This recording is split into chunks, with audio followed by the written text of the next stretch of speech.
ये सारी चीजें जो है ना आपके वाइवा के लिहाज से बहुत इंपॉर्टेंट है, और कभी कभी 2 नंबर का एसक्यू वगैरह आ जाता है। पहली चीज है एडिमा एंड इफ्यूजन। ठीक है, अब आप लोगों का प्रीवियस नॉलेज भी है, एडिमा क्या होता है? Accumulation of fluids in the tissue. अगर टिश्यूज के अंदर फ्लूइड इकट्ठा हो गया है, सेलुलर फ्लूइड जो होता है, ठीक है, उसे हम कहते हैं एडिमा।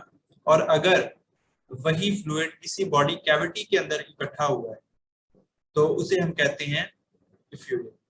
ठीक है, बात क्लियर हो रही है कि अगर सिंपली टिश्यू है कोई, उसके अंदर जैसे लिवर है, उसके अंदर फ्लूइड अकामुलेट हो गया, तो वो क्या होगा, हम उसको लिवर की इफ्यूजन नहीं कहेंगे, हम कहेंगे लिवर का इडीमा हुआ है। ठीक है, और अगर वो किसी, अगर वही फ्लूइड इकट्ठा हो रहा है लेकिन किसी बॉडी कैविटी के अंदर, किसी ऐसी चीज के अंदर जहां पर एक वर्ड होता है पोटेंशियल स्पेस, यानी कि नॉर्मली वहां पर स्पेस नहीं होती, लेकिन that space has some potential, के उसके अंदर स्पेस क्रिएट हो सकती है।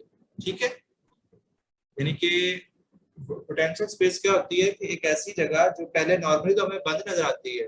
ठीक है, जैसे कि अगर हम बाजार से नए शार्पनर लेकर आए, वो काफी सारे इसके अंदर वो बंडल होता है शार्पनरों का, तो हमें बाहिर क्या लगते हैं, बिल्कुल एक फ्लैट होते हैं वो, लेकिन जैसे हम उसके अंदर या एयर ब्लो करें, ठीक है, तो वो पूरे का पूरा फूल जाता है, उसके अंदर चीजें रखने की जगह बन जाती है। तो वही ऐसी ही होती है पोटेंशियल स्पेसेस। तो बेसिकली अगर फ्लूइड अकामुलेट हो जाए उन पोटेंशियल स्पेसेस के अंदर, जैसे कि फॉर एग्जांपल हमारी लंग्स के इर्द प्लूरा होती है जिसकी 2 लेयर्स होती हैं, एक विसरल और एक पैराइटल।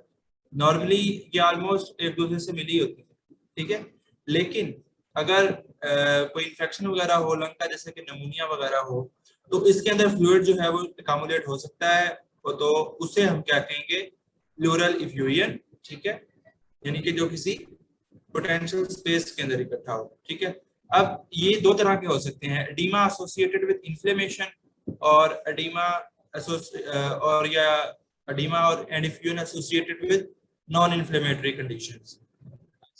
अब जो, अब यहाँ पर 2 वर्ड लिखे हुए हैं, एक्सुडेट और एक ट्रांसुडेट। ठीक है, अब जो फ्लूइड अकामुलेशन होगी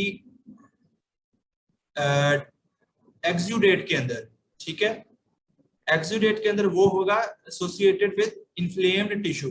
ठीक है, और जो फ्लूइड अकामुलेट होगा ट्रांसुडेट के अंदर, ठीक है, वो उसके साथ किसी भी किस्म की कोई भी इन्फ्लेमेशन वगैरह नहीं एसोसिएटेड होगा। ठीक है, यहां तक बात समझ आ रही है सबको कि क्या फर्क है ट्रांसुडेट और एक्सुडेट के अंदर? बेसिकली इन्फ्लेमेशन का फर्क है कि दोनों के अंदर क्या हो रहा है, फ्लूइड अकामुलेट हो रहा है।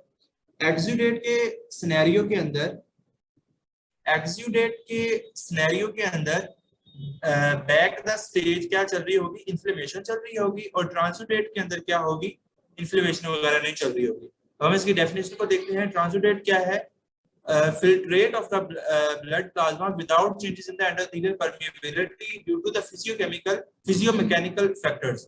और exudate क्या होता है? Edema of the inflamed tissue associated with increased vascular permeability। Inflammation का अगर आपने, बल्कि अभी चैप्टर मेरे ख्याल से नहीं हुआ आपका, जो इन्फ्लेमेशन के ना 5 साइन होते हैं, उसके अंदर जो पहला साइन यही होता है कि वहां पर वेजोडायलेटेशन हो रही होती है।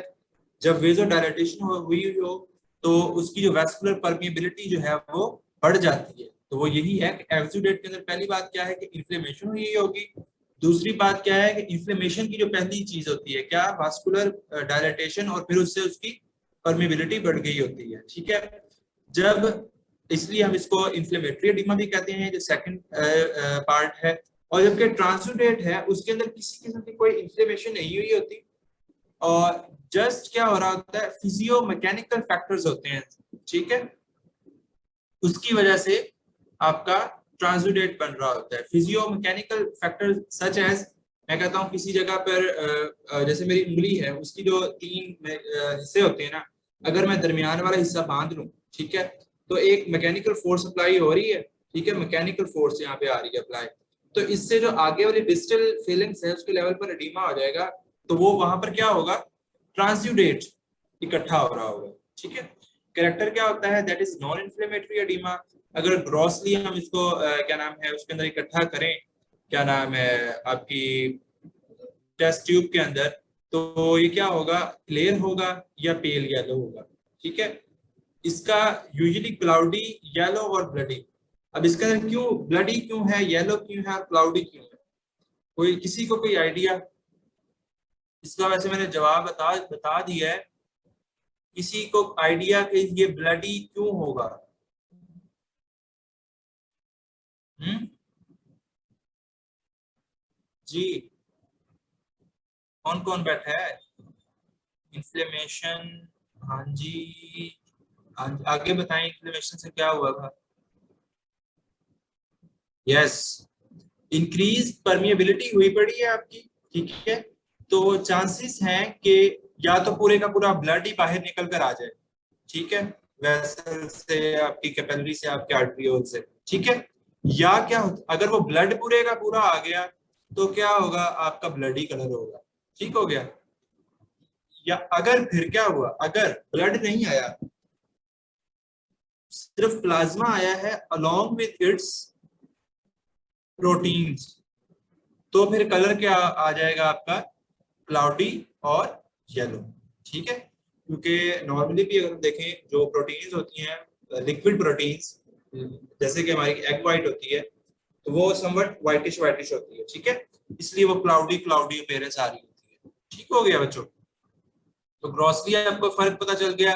प्रोटीन कंटेंट, हमने यही बात की कि एक्सुडेट के अंदर वास्कुलर परमेबिलिटी, आपने सिर्फ एक बात याद रखनी है, वास्कुलर परमेबिलिटी, उसकी वजह से आप सारी की सारी चीजें जो हैं वो आप ड्राइव कर सकते हो। ठीक है, तो क्या होगा, प्रोटीन कंटेंट क्या होगा, अगेन वास्कुलर परमेबिलिटी बढ़ी हुई है, प्रोटीन जो है वो लीक आउट होकर बाहर आ जाएंगी। ठीक है, हाई होगा प्रोटीन कंटेंट इसका, और जैसे कि वो हमारी वो क्या नाम है कोगुलेट करती है एल्ब्यूमिन, ठीक है, या जो एग वाइट होती है तो ये भी कोगुलेट करेगी। ठीक है, और इसके बाद इसका प्रोटीन कंटेंट क्या होता है, लो होता है, और उसकी कोई जब प्रोटीन ही नहीं है तो कोगुलेट क्या होगी। ठीक है, ना ही इसके अंदर फिब्रिनोजिन है ना ही एल्ब्यूमिन है। ठीक हो गया। उसके बाद ग्लूकोज क्या है, ग्लूकोज कंटेंट इसका सेम एज प्लाज्मा होता है, और एग्स,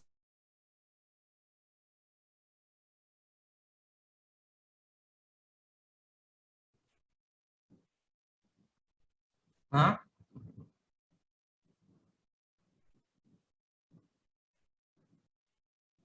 जी बच्चों, इसको कोई आइडिया है, लो क्यों होगा?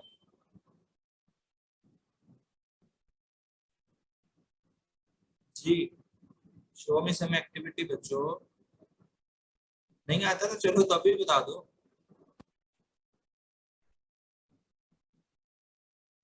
आवाज कट गई थी, और किस किस बाकियों को आ रही है आवाज? एक्चुअली मैंने वैसे भी डिस्कस नहीं किया इसका ग्लूकोज कंटेंट, ग्लूकोज बचे क्योंकि पीछे प्रीवियसली कोई पैथोलॉजी चल रही है आपकी। ठीक है, क्योंकि इतना सारा कुछ साथ साथ हो रहा है, तो वहां पर एनर्जी का यूटिलाइजेशन जो होती है ना वो बढ़ जाती है। ठीक है, तो एनर्जी बढ़ी, यूटिलाइज बढ़ा, तो ग्लूकोज का मेटाबॉलिज्म बढ़ जाता है, जिसकी वजह से ओवरऑल क्या होता है, क्वेश्चन कट हो गया। क्वेश्चन मैंने ये पूछा था कि इसका ग्लूकोज कंटेंट इसका एक्सुडेट का कम क्यों होता है, तो उसकी रीजन ये है कि वहां पर क्योंकि पैथोलॉजी चल रही होती है, तो वहां पर ना वो न्यूट्रोफिल्स वगैरह भी आए हुए होते हैं, बहुत सारी चीजें आई होती है, तो ग्लूकोज को ना यूटिलाइज कर लेते हैं। ठीक है, क्लियर हो गया। उसके बाद होता है स्पेसिफिक ग्रेविटी। स्पेसिफिक ग्रेविटी क्या है, स्पेसिफिक ग्रेविटी अगेन प्रोटीन के कॉन्टेक्ट से रिलेटेड होती है, और प्रोटीन कम है तो ये लो होगी इसके अंदर, एक्सुडेट के अंदर क्या होगा, इसका हाई होगी।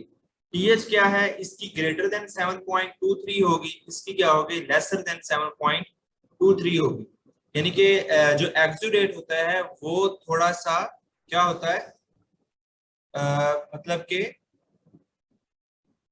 क्या होगा, ये एसिडिक होगा बेसिक होगा, इसकी 7.23 से लेस होती है, यानी कि तो ये थोड़ा सा एसिडिक की तरफ ट्रेवल करेगा। ठीक है,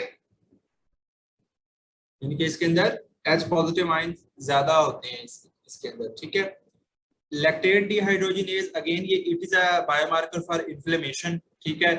तो यहाँ पर ये लो होगा, ये हाई होगा, और ये भी एलडीएच की रेशो वो लेस देन भी ये आपके लिए सिग्निफिकेंट नहीं है। इसमें आपने ये याद रखना है कि एलडीएच जो होगा इसके अंदर लो होगा, उसके अंदर एक्यूरेट के अंदर हाई होगा, ठीक है।